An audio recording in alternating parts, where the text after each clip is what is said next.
Oke, selamat datang di video pertama saya kali ini. Di sini saya sedikit akan membahas tentang teori endogen. Nah, teori endogen di sini yaitu adalah proses pembangunan ekonomi. Nah, proses pembangunan ekonomi ini adalah terjadinya perubahan ekonomi dari sektor primer ke sektor sekunder dan tersier. Ada pun tiga faktor penyebabnya. Yang pertama adalah adanya faktor nilai tambah. Contohnya misalkan seorang petani menjual padinya dari sekilonya itu 10.000.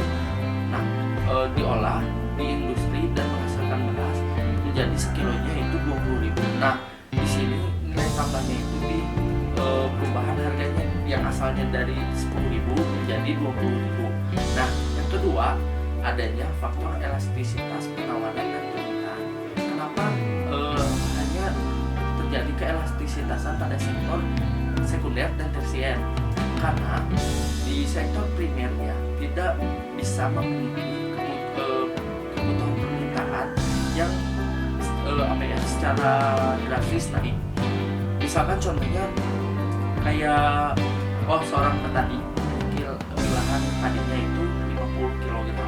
Ketika permintaannya naik menjadi misalkan permintaannya itu menjadi 100 kg, seorang petani ini hanya bisa memenuhi kebutuhan permintaannya itu hanya 50 kg saja.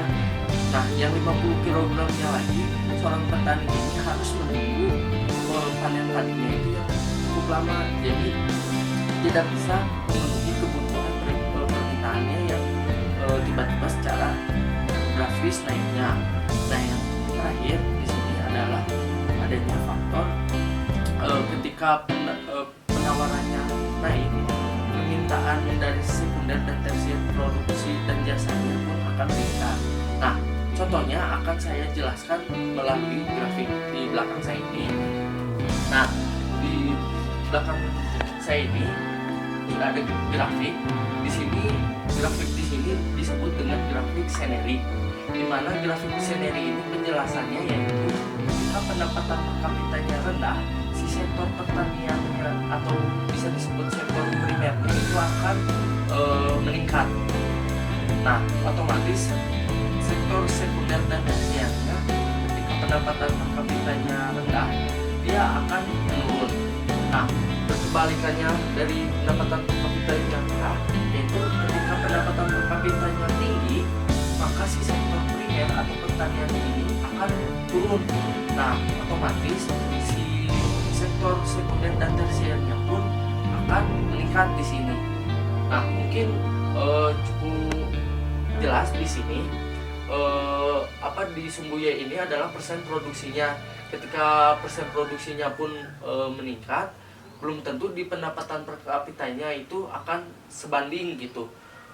Mungkin itu saja sih yang dapat saya jelaskan. Kurang lebihnya mohon maaf. Boleh buat teman-teman like video saya, subscribe juga boleh. Terus boleh memberi komentar ataupun masukan kepada saya untuk video kali ini. Untuk itu saya sudah saja. Wassalamualaikum warahmatullahi wabarakatuh.